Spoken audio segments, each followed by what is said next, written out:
జై శ్రీరామ్. శ్రీమాత్రే నమః. శ్రీ గురుభ్యో నమః. 2026 సంవత్సరం జూలై 26 తారీఖు నుంచి 2026 సంవత్సరం ఆగస్టు 1 తారీఖు వరకు ఈ వారం యొక్క వారఫలాలు ద్వాదశ రాశుల వాళ్ళకి, ద్వాదశ లగ్నాల వాళ్ళకి ఎలా ఉండబోతున్నాయి? వారఫలాలు తెలుసుకోవడానికి ముందుగా గోచారంలో గ్రహస్థితులు, గ్రహ గమనాలు. వృషభ రాశిలో మంగళ సంచారము, మిథున రాశిలో బుధ భగవానుడు స్వక్షేత్రగతుడై ఉన్నాడు.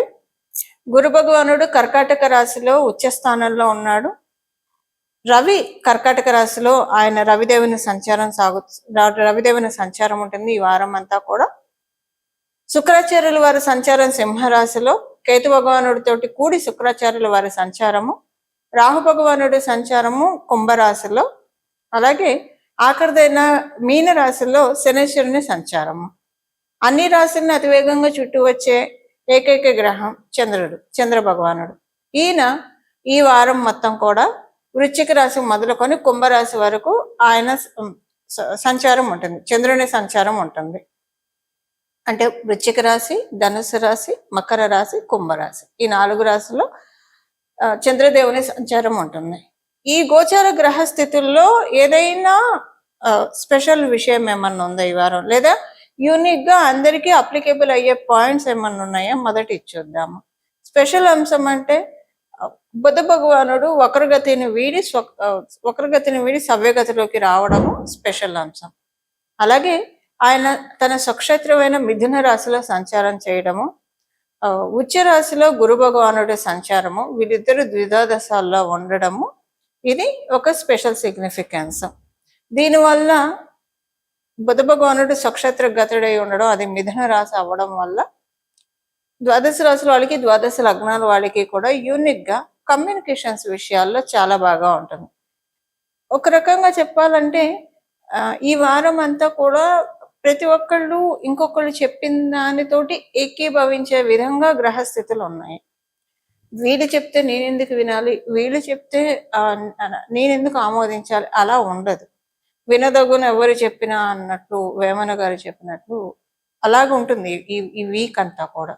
ఒకళ్ళ అభిప్రాయాలకు ఒకళ్ళు విలువ ఇచ్చుకుంటూ అందరికీ అప్లికేబిలిటీ, ఇది ఇంట్లో అవ్వచ్చు, బయట అవ్వచ్చు.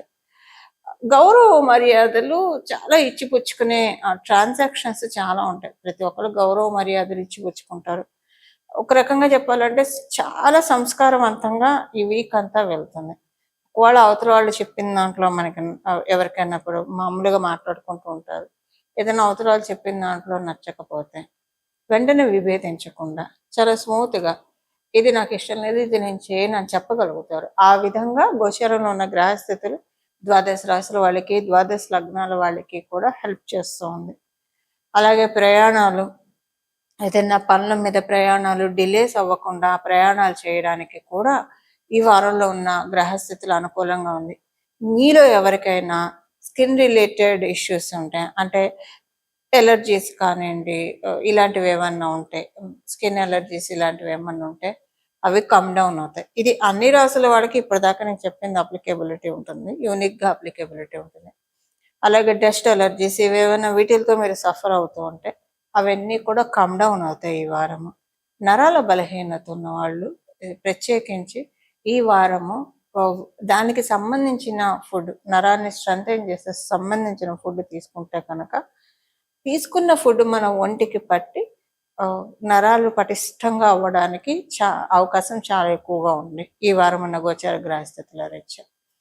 సో నరాలు పటిష్టంగా అయ్యే ఫుడ్ ఒకటి తీసుకోవడానికి అందరూ ప్రయత్నిస్తే కనుక ఇలాంటి ప్రాబ్లమ్స్ ఏమైనా ఉంటే సెట్ అవుతుంది.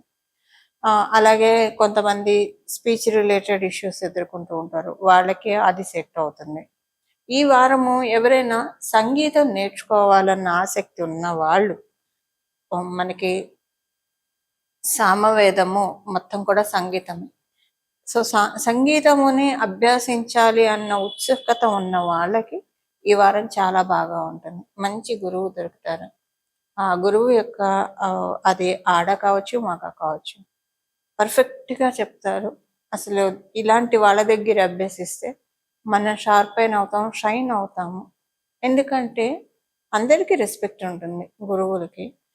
వాళ్ళు చెప్పే సబ్జెక్టు మీద బట్ కొంతమంది ఉంటారు, వీళ్ళని మించి ఉంటారు. ఒక తపస్సులాగా చేస్తారు. రెస్పెక్ట్, నాట్ ఓన్లీ రెస్పెక్ట్, ఒక తపస్సులాగా చేస్తారు. వాళ్ళు ఏదైతే ప్రొఫెషన్ ఎంచుకుంటారో అదే ఎస్పెషల్లీ గురుస్థానాల్లో ఉన్నవాళ్ళు, ఇది సంగీతం కావచ్చు, జ్యోతిష్యం కావచ్చు, లేదా ధర్మ ప్రచారం కావచ్చు, వాళ్ళు ఒక రెస్పెక్ట్ కంటే ఎక్కువ ఒక తపస్సులాగా చేస్తారు. అలాంటి వాళ్ళు మీకు దొరుకుతారు. ఎవరైనా సంగీతం నేర్చుకోవాలి అనంటే, సంగీతము, నాట్యము, లేదా వీణా వాయిద్యము, ఇలాంటివి ఏవైనా మనకి సంబ వీటికి సంబంధించి లలిత కళలకి సంబంధించిన ఏదైనా నేర్చుకోవాలని అనుకుంటే ఈ వారం అత్యద్భుతంగా ఉంటుంది. మీరు జర్నీ చాలా బాగా సాగుతుంది. అలానే ఇప్పుడు కొంతమంది చూసే ఛాన్స్ ఉంది. అలా నేర్చుకోవాలనుకున్న వాళ్ళు దీనికి వెంటనే రిలేట్ అవుతారు ఈ పాయింట్కి. వెంటనే ఆల్రెడీ అభ్యసిస్తున్న వాళ్ళకి ఈ ఈ ఈ చాలా బాగుంది. ఆ ప్రొఫెషన్స్లో ఉన్న వాళ్ళకి, ఇప్పుడు నేను చెప్పిన లలిత కళల ప్రొఫెషన్లో ఉన్న వాళ్ళకి కూడా యూనిక్గా మీరు ఏ రాశి అన్న అవ్వనండి, ఏ లగ్నం అన్నా అవ్వనండి, మీకు చాలా బాగా ఉంది ఈ వారము. ఇప్పుడు మనం విడివిడిగా ఏ రాశుల వాళ్ళకి, ఎలాంటి 12 రాశుల వాళ్ళకి ఎలాంటి ఫలితాలు ఉంటాయన్నది మనం ఇప్పుడు ఒక్కొక్కటిగా మాట్లాడుకుందాం. సింహరాశి, సింహ లగ్నంలో పుట్టిన వాళ్ళకి, సింహరాశిలో పుట్టిన వాళ్ళకి, సింహ లగ్నంలో పుట్టిన వాళ్ళకి ఈ వారం అంతా కూడా అనుకూలంగానే ఉంది. ఈ వారము ఫైనాన్షియల్గా, ఆర్థికంగా చాలా బాగా ఉంది. ఆర్థికంగా నిలదొక్కునే సమయం కూడా ఈ వారము సింహరాశి, సింహ లగ్నంలో పుట్టిన వాళ్ళకి. ఆర్థికంగా ఇబ్బందులు ఏవైనా ఉంటే వాటిలో నుంచి బయటకు వస్తారు. ఒక సోర్స్ దొరుకుతుంది వాటిలోంచి మీరు బయటకు రావడానికి.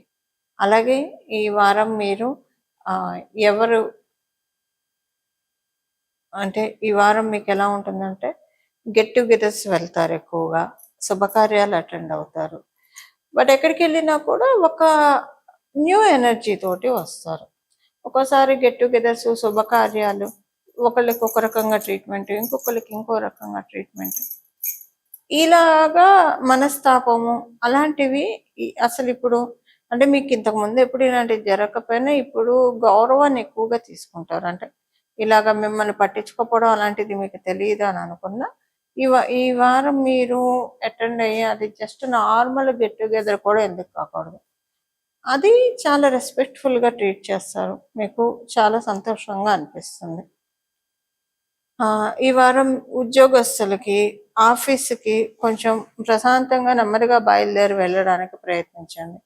లాస్ట్ మినిట్ వరకు మటుకు ఏదన్నా పెట్టుకుంటే అది మీకు అంటే టైం ఉంది కదా అని లాస్ట్ మినిట్ వరకు ఉంటే అది మీకు తర్వాత చాలా లేట్ అయిపోతుంది. సో టైంకి బిఫోర్ ఉండడానికి ప్రయత్నించండి. అప్పుడు కరెక్ట్గా మీరు టైంకి చేరుకుంటారు. కొంచెం టైంకి సంబంధించిన విషయాలు, ఇష్యూస్, అది కూడా ఎప్పుడు వస్తుందంటే మీరు కొంచెం టైము, ఇప్పుడు 9ంటికి వెళ్ళాలంటే మీరు బయలుదేరేదే 10 నిమిషాలు తక్కువ 9ంటికి, అంటే మీరు వెళ్ళేప్పటికి 9:30 అవుతుంది.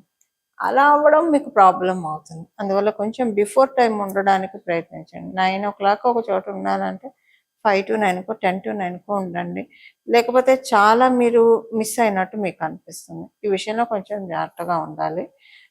అలాగే సంతానానికి సంబంధించిన అనుకూలతలు ఎక్కువగా ఉన్నాయి. ఉద్యోగస్తులకి, వ్యాపారస్తులకి ఇద్దరికి కూడా అనుకూలంగా ఉంది, ఎలాంటి ఇబ్బంది లేదు. సీనియర్ సిటిజన్స్కి చాలా మంచి సమయము.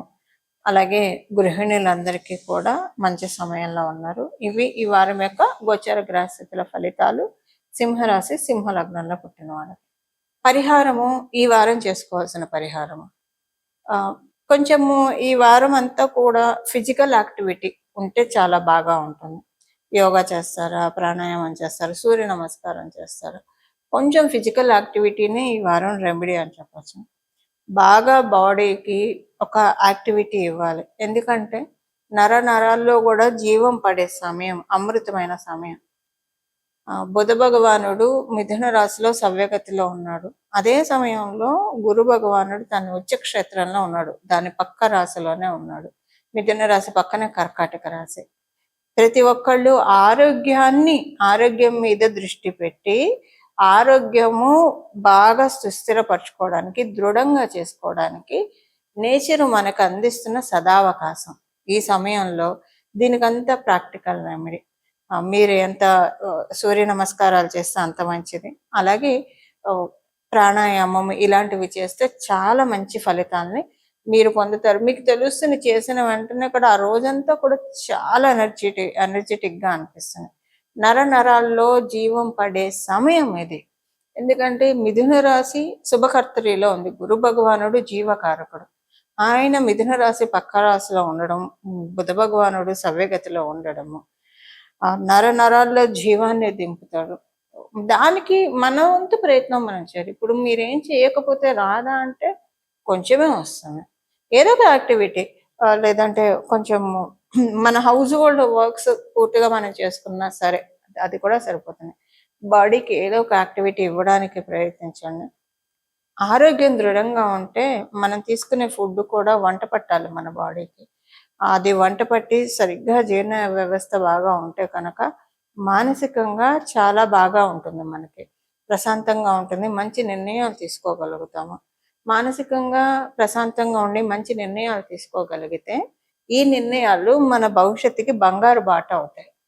ఎప్పుడైతే మనం సరైన నిర్ణయాలు తీసుకుంటాం మన భవిష్యత్తు అంతా కూడా అనుకూలంగా ఉంటుంది. ఇవన్నీ ఒకదానికి ఆరోగ్యము మానసిక ప్రశాంతత ఒకదానికొకటి ఇంటర్ రిలేటెడ్ అయి ఉంటాయి. కాబట్టి శారీరక ఆరోగ్యాన్ని పెంచుకొని తద్వారా దృఢంగా చేసుకొని తద్వారా మానసిక బలాన్ని పొందడానికి అత్యద్భుతమైన సమయము గోచారంలో. ఈ వారము గోచారంలో ఉన్న గ్రహస్థితులు కరుణిస్తున్నాయి. వీటిని క్యాప్చర్ చేసుకోవడానికి ప్రయత్నించండి. అలాగే ఈ వారం మొదలుకొని ఏదన్నా మనీ కొంచెం సేవ్ చేసుకోవడానికి కూడా అనుకూలంగా ఉంది. ఈ వారంలో మీరు ఏదో ఒక రోజు కొంత మనీ మీ ఇంట్లోనే ఒక పక్కగా పెట్టుకోండి, ఒక చిన్న బాక్స్లోనే. ఎందులో ఇది నేను సేవింగ్స్ చేయాలనుకుంటున్నాను, మీరు ఒక ఇల్లు కొనుక్కోవడానికి అనుకోండి, దేనికో దానికి సేవింగ్స్ దీనికోసం చేయాలనుకుంటున్నాను, పిల్లల భవిష్యత్తు గురించి అనుకొని పెట్టండి. ప్రతిరోజు అందులో ఎంతో అంత వేస్తూ ఉండండి. ఇది మీకు ఆగకుండా చేయగలుగుతారు. చేసే విధంగా ప్రకృతి మాత మిమ్మల్ని కరుణిస్తుంది, మీకు ఇస్తూనే ఉంటుంది. అంటే ఏదో ఒక రకంగా మీరు ఆ డబ్బాలో వేయడానికి ఎంతో కొంత వేయడానికి అవకాశం కలిగిస్తుంది.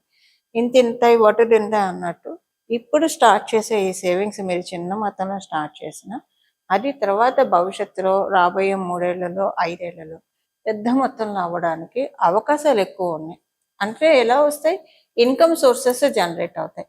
ఇన్కమ్ సోర్సెస్ వల్ల మన ఖర్చుల్ని మించిన ఆదాయం మనం చేయగలిగితే సంపాదించగలిగితే అప్పుడు మనకి సేవింగ్స్కి అవకాశం ఉంటుంది. అలా ఈ వారము గోచారంలో ఉన్న గ్రహస్థితులు దీవెనలు అందిస్తున్నాయి. కాబట్టి ఇది ఒక మేనిఫెస్టేషన్ అని కూడా అనుకోండి. ఈ వారం మొదలు పెడితే కనుక దీన్ని ముందుకు నడిపించే బాధ్యత ప్రకృతి మాత తీసుకుంటుంది.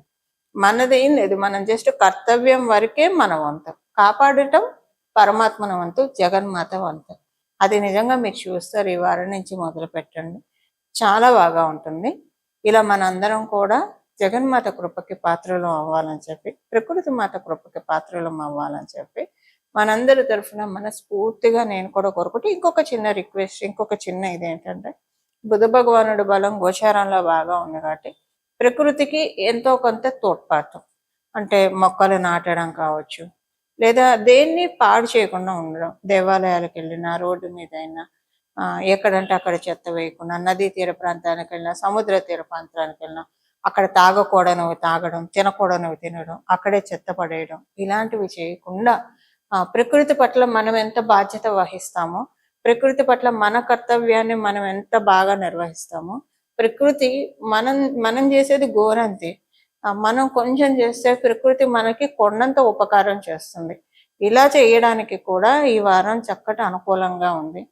ఇలాగ మీ ఇంట్లో ఒక కుండీలో అయినా సరే ఒక మొక్క పెట్టుకోండి. ఏదో ఒకటి మీకు కుదిరితే చక్కగా బయట ప్రదేశాలు కుదిరితే ఒక మొక్క నాటడానికి ప్రయత్నించండి. అత్యద్భుతమైన ఒక మొక్క నాటితే ఆక్సిజన్ వస్తుంది అనుకుంటూ ఉంటాం కదా, జీవితంలో ఊపిరాడని పరిస్థితులు వస్తాయని చాలా మంది చెప్తే వింటూ ఉంటాం కదా. అలా మనం ఒక మొక్క నాటడం వల్ల మనకి జీవితంలో ఎప్పుడు ఊపిరాడని పరిస్థితి అంటే ఏంటి మనకు అర్థం కాదు, తెలియకుండా ప్రకృతి మాత మనల్ని కాపాడుతుంది. ఇలా మనందరం కూడా ప్రకృతి మాత యొక్క అవ్యాజ కరుణకి పాత్రలు అవ్వాలని, ప్రకృతి మాత యొక్క సంపూర్ణ కృపా కటాక్షాలకి మనం అందరం కూడా పాత్రలం కావాలని చెప్పి జగన్మాత శరణాలని శిరస్సు ఉంచి నమస్కరిస్తూ మంగళం. నమో భగవతే వాసుదేవాయ.